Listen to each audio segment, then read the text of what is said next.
this article here covers 50 ways to save money at the airport. Things like instead of buying those expensive water, you can actually freeze a bottle of water. But be sure when you get to the airport through TSA security line that it doesn't turn to liquid or pot liquid, you know. Or you can even carry empty bottles, like empty bottle. I did that years ago. Empty bottle, and then you could fill up while you're in there. Most people may not want to do that.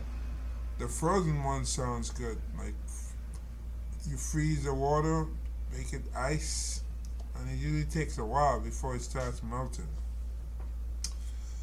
So, they also got tips about going through TSA security, tips about carrying one of those portable charger so you can charge your phone, your smartphone.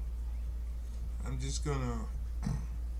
gonna put a link at the end here because there are about 257 points they make here, and I don't have time to go through that. So airports are vibrant hubs of activity, full of travelers doing their best to get from A to B with as little disruption as possible. As much as we love exploring new places, it's no secret that things often go a little bit awry when flying. But did you know there are things you can do to make the journey as smooth as possible? Airlines like Southwest might be able to help you out more than you think. Or packing something extra could make the difference between an awful flight and a great one.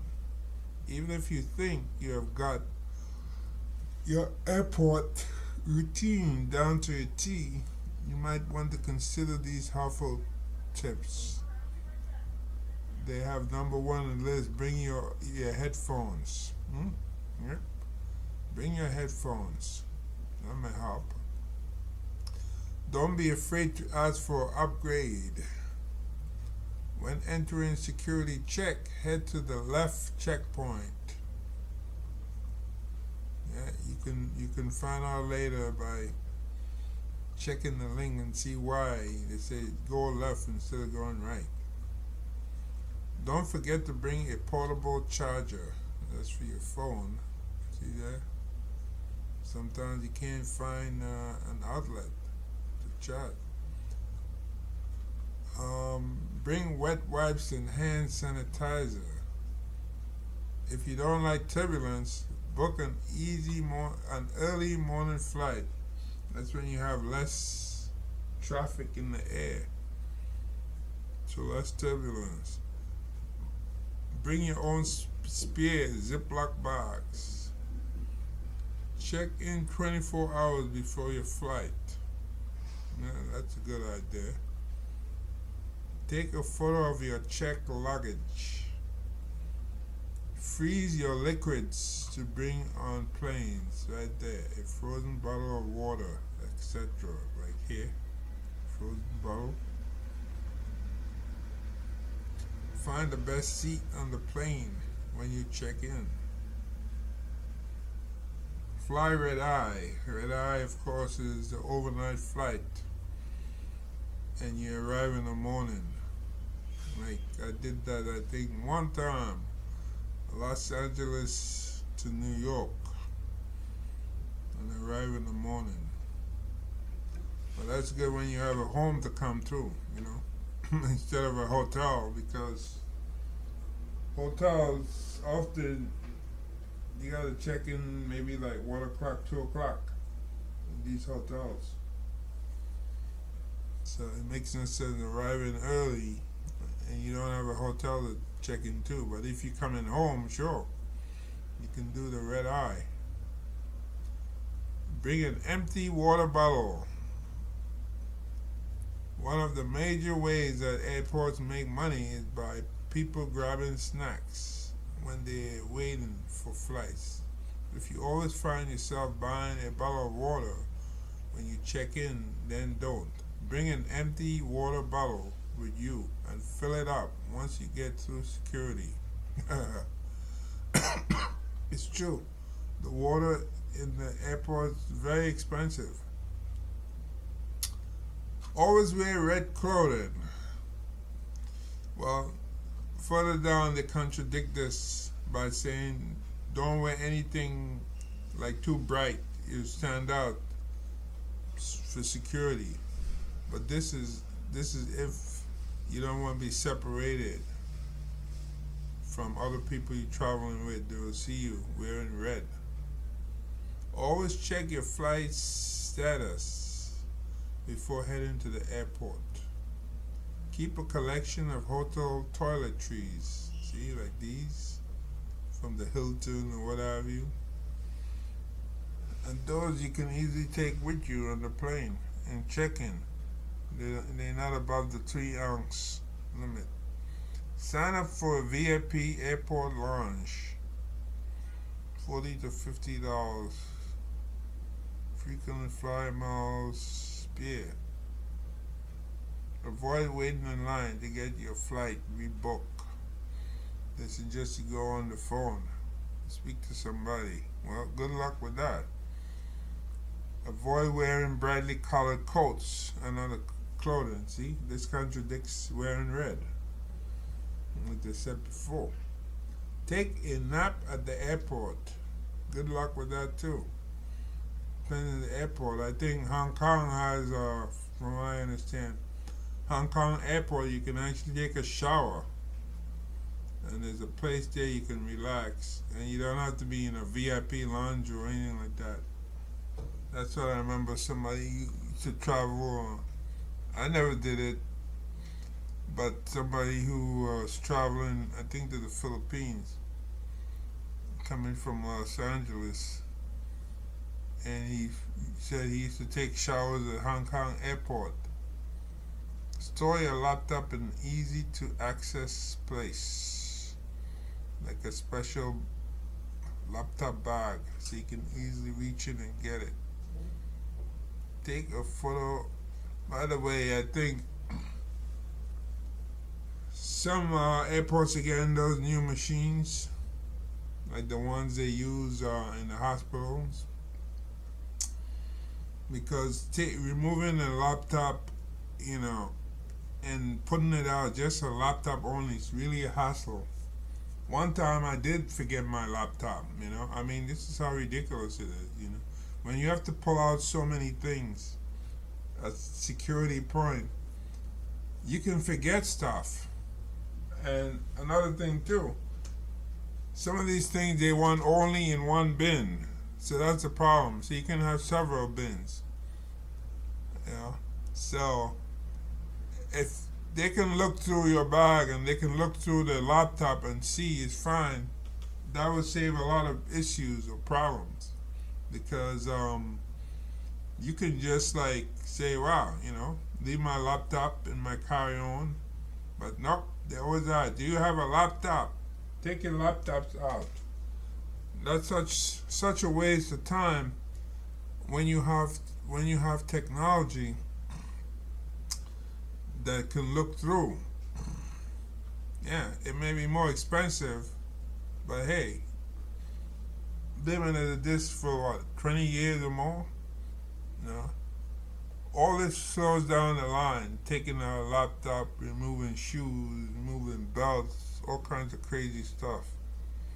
Usually here in the United States, in some of the countries, they don't even do that. I think Japan, they don't even remove your shoes in Japan. It used to be that way. Take a photo of your parking space so you won't forget where you parked.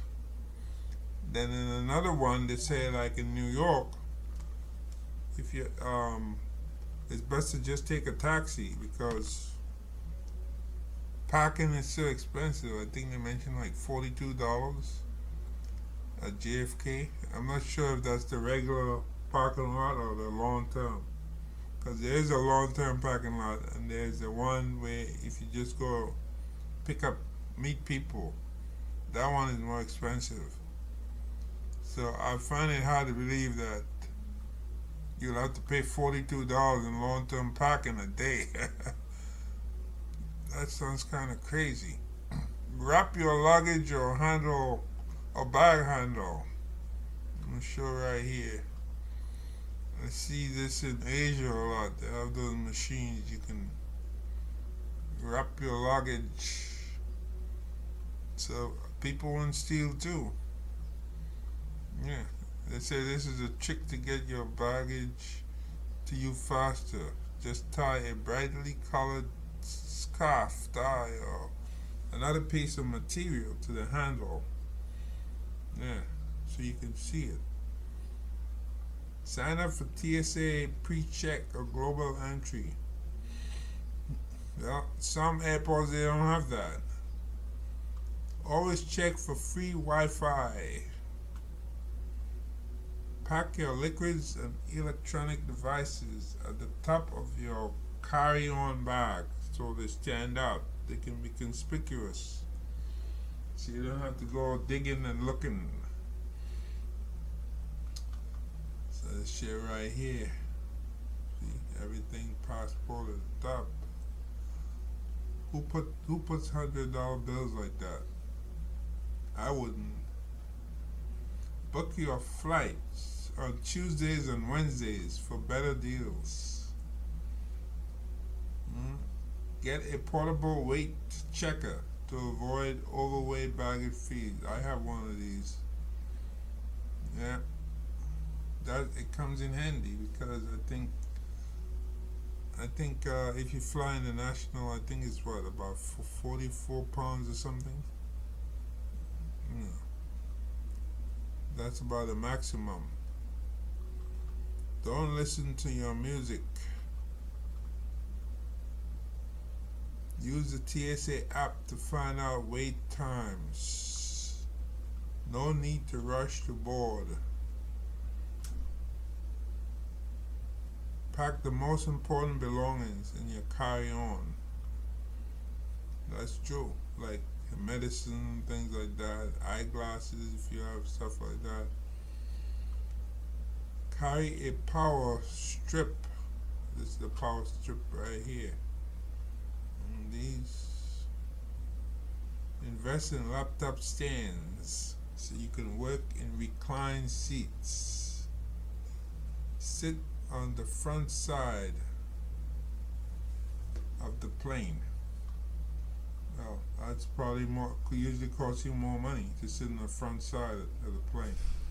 Rent a car through the website rather than wait in line. Download and print your boarding pass and airport map. Talking about airport map, one of the worst airports I think in the US to go to is Atlanta. I remember going to that airport twice. Going to early in the morning. When I say early, I think by the time I arrived there, probably might have been after 8, 9. And there was nothing open. Like if you want to sit down and have breakfast, it's crazy. It's like they only believe people come through from lunchtime and dinner time. Yeah. So you look around, all the places where they should be having breakfast closed. The only place that was open was like a convenience little store, like something like a 7-Eleven like inside the airport in Atlanta. There was one, and people were lined up buying stuff to eat and water and so forth. Now coming back, everybody comes off, you know. Sometimes you want to use the restroom before you reach the immigration custom area, and the place that the plane came through, you couldn't. There were no restrooms there. Imagine designing an airport like that, and there were so many people, and you have to wait in line for a while before they move on to another group. So that's really a bad airport to come through.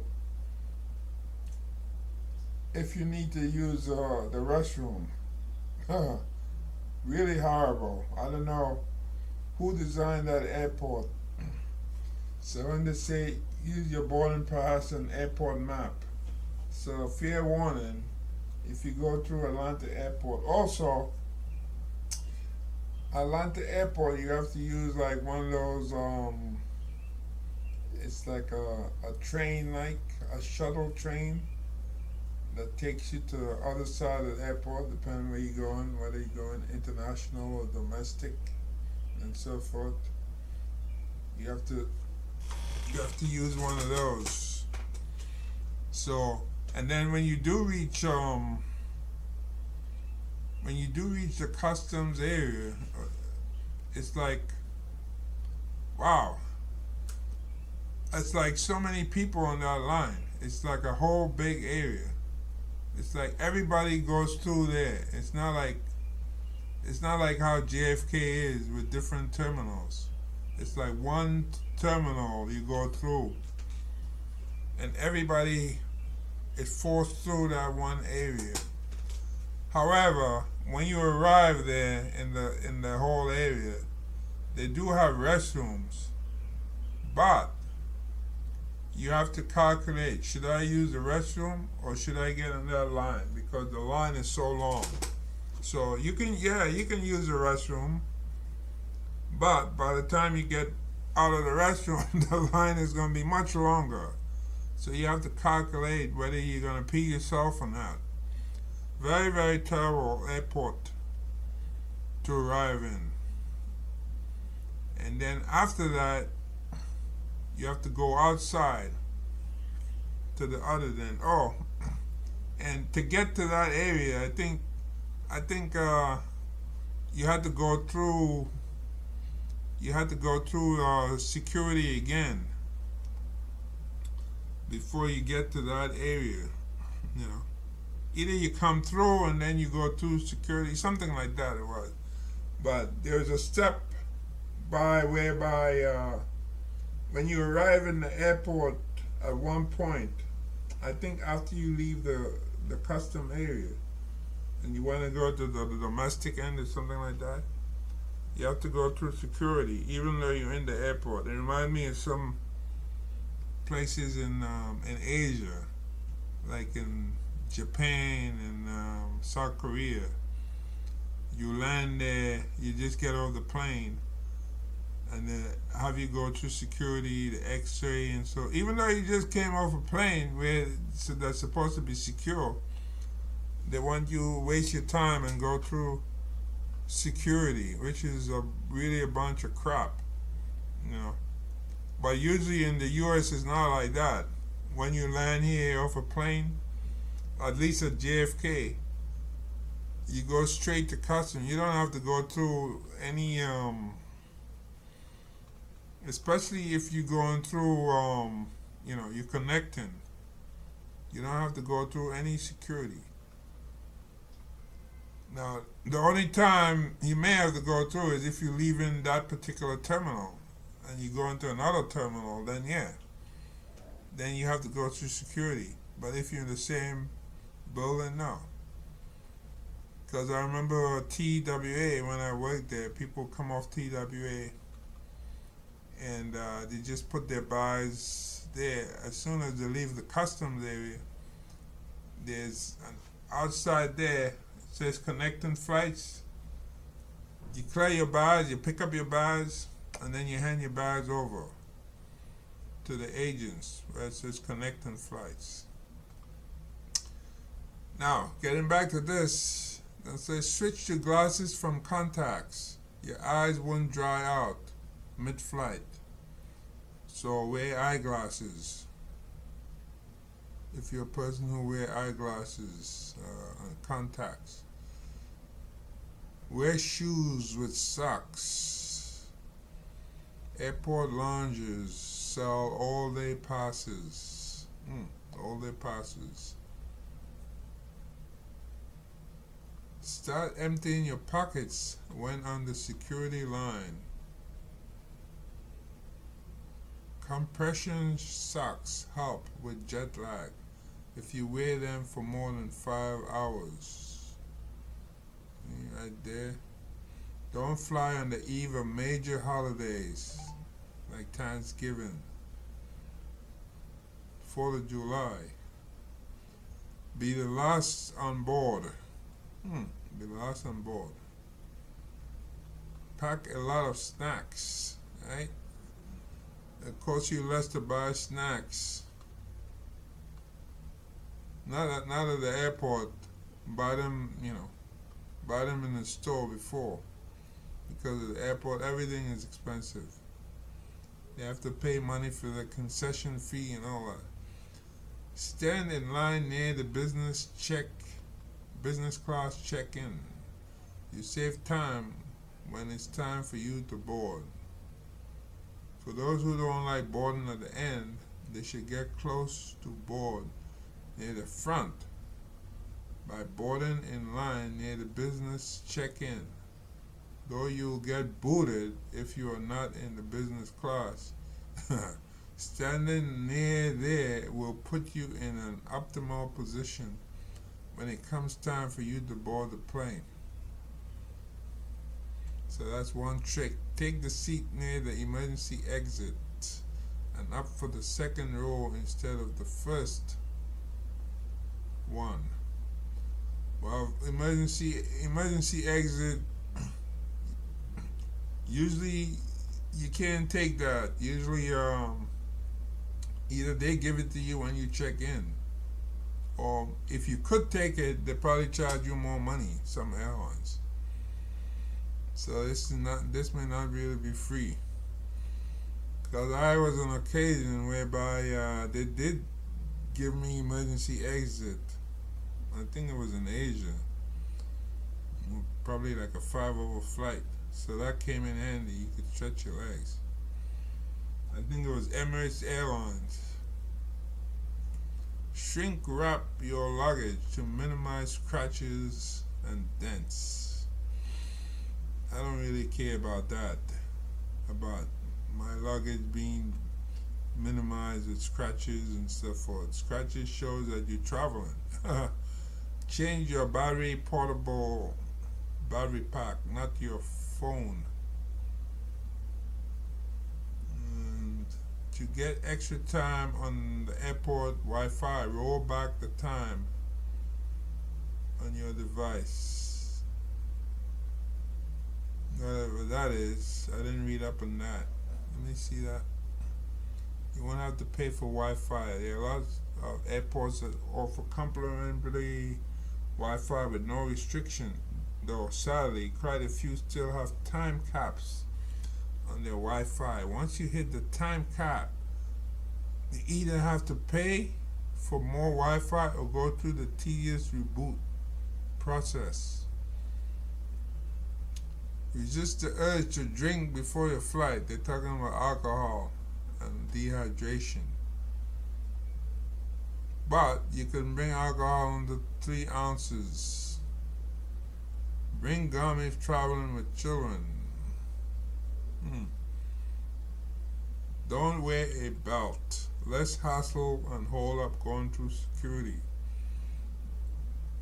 Put jewelry in a Ziploc bag. Catch a cab home from departures, not arrival. So that means you go upstairs and then you get a cab that's dropping people off instead of standing in a long line downstairs in arrival. So not only will that make the taxi driver happy that you're up there, you don't have to stand in line. Faster to catch a cab from departures. According to the LA Times, traffic is up to 80% faster on the departure level flying out than it is on the arrival level, people flying in. See, this is especially true for big airports like JFK, LAX. If you're going to catch a cab home from the airport, go up to the departures There are lots of possible reasons why it's faster to catch a cab from departures instead of arrivals. One reason is that people block traffic trying to get out of baggage claim with all their luggage. By contrast, when you're on the departure side, your driver practically pushes you and your bags out of the car while it's still rolling. It's easy to hail a cab there, but you have to be quick about it. And they mention a universal adapter. Pick the furthest security line and be the shortest. Add a fragile sticker so luggage will be loaded last or first. Not always true, but sometimes. Make sure checked luggage can withstand a 6-foot fall. Wrap breakable items in clothes and cushion with socks. Put checked liquid inside more than one plastic bag in case of breaks. Carry 2 wallets, one for cash and one with IDs and credit cards. 2 wallets. See that? One with cash and one for IDs and credit cards. 2 wallets. Think about what's in your wallet right now. It probably has your cash, ID, debt, or credit cards, and other important documents. If your wallet goes missing, you lose all of that in one go. And if you're traveling, that loss can be extremely stressful and anxiety-inducing. Separate the contents of your wallet into 2 wallets. This risk mitigation tactic means that if one goes missing, you won't lose everything. Sure, it'd be a pain to lose either cash or card's ID, but you won't lose both. You'll be able to keep yourself afloat until you can figure out what to do. Too bad they didn't tell you what you should do in this article. Distribute cash in different hiding places. So when you put away cash, separate them. Look at that. One goes in a shoe, for example. If you get a free upgrade, don't tell people about it. Yeah? Do not tell people about it. Download the FLIO app to see if all the airport's amenities. Look for free Wi-Fi by checking Yelp and TripAdvisor for airport restaurants passwords. Don't exchange all your currency. That's right. Do not exchange all your currency. That's crazy. I remember watching a video some years ago where this girl said she and her sister, they both ended Cambodia. And the sister is diabetic, she said, and she changed all her currency, US currency that is, into Cambodian money. And when they arrive at the border there, the people refused to take the Cambodian money, you know. They wanted like US dollars. I did make a comment, but she never responded. See, I mean, if you have if you're a YouTube personality and you're gonna make comments like that, and people post something, you should respond. She never responded because I had a problem with that. First of all, if you're a YouTube personality and you traveling the world, you should be smarter than the average person, you know? The average person, okay, we can let them slide if they make that mistake. But not you. You should be in the know. Because first of all, Cambodia uses US currency. You don't have to change your currency into Cambodian if you go to Cambodia. You can arrive in Cambodia and you could spend US dollars. Yeah. They use US dollars like their currency. However, Most likely, when they give you change, they will give you change in Cambodian or so forth. So she was diabetic and she had no money to buy any fruits or so forth. I mean, who does that? Usually, if you're diabetic, you're gonna carry something with you. Like that's what this is what I read long ago. If you're a diabetic person, always carry like a fruit, like orange, apple, something like that. You don't show up in a place and then decide, oh, I need to buy some fruits, because I'm diabetic. So I had to call her out on that, but she never responded to what I said because what I said is common sense. You know, if you go into Cambodia and you're a YouTube star, you usually have the knowledge more than the average person to know before you enter the country you're going to, because those countries, they require a visa. So it's not like you can just say, oh, like how an American traveling in like Western Europe, for example.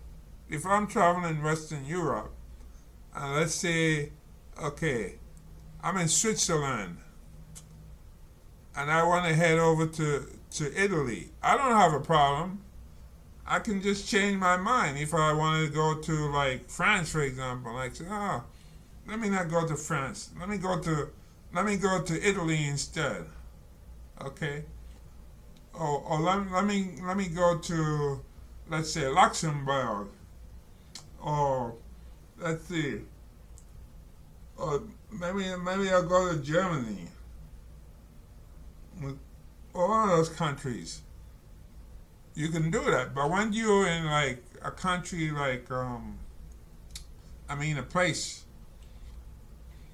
like Asia, you can't. You can't. Some of them are like some of them you may not need a visa, but some of them you do.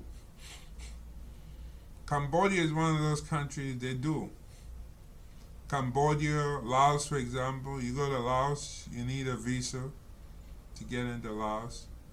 Vietnam, definitely, you need a visa to get into Vietnam. Thailand, you don't. Thailand, you can show up without a visa, and they're stamped.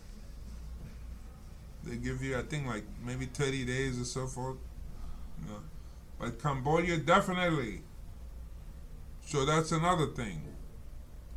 So, so the reason I had a problem with what she posted was because I know if you go into Cambodia and you're traveling, you're gonna know because you need a visa. So once you need a visa, you're gonna be checking out with other things. You're gonna read up in that country and figure out, well, what else do you need? How about the currency? Do you have to find an ATM or can you use the US dollar? You see? And fortunately, you don't even have to change your currency. Or, if you have like one of those Charles Schwab card, you don't need to change anything. You can just use your card. You could pay for stuff or you can use it at the ATM and you don't have to pay any fee. Or you can dine out using that. You don't even have to touch your currency. Unless you're at a very local market where they expect you to use cash or something like that. So, But anyway, I think maybe she put that information there for drama. But I find that very unrealistic that somebody would change. You go into one country, remember, you're traveling to different countries, and you're going to change all your money, all your US dollars into Cambodian money. For what? Why would you do that? Are you crazy? Why would you change all your money? And then you're traveling with your sister, so your sister ain't that stupid to do that. And if her sister was going to do it anyway, chances are her sister will be with her. I don't expect she'll be sleeping somewhere in she just go and change it on her own. Chances are she's gonna tell her sister, I'm gonna go change my money to Cambodian. You don't need a lot of money in Cambodia to eat a meal, you know? Yeah, food is cheap over there. So why would you go changing all your US dollars into Cambodian currency? It just doesn't make any sense.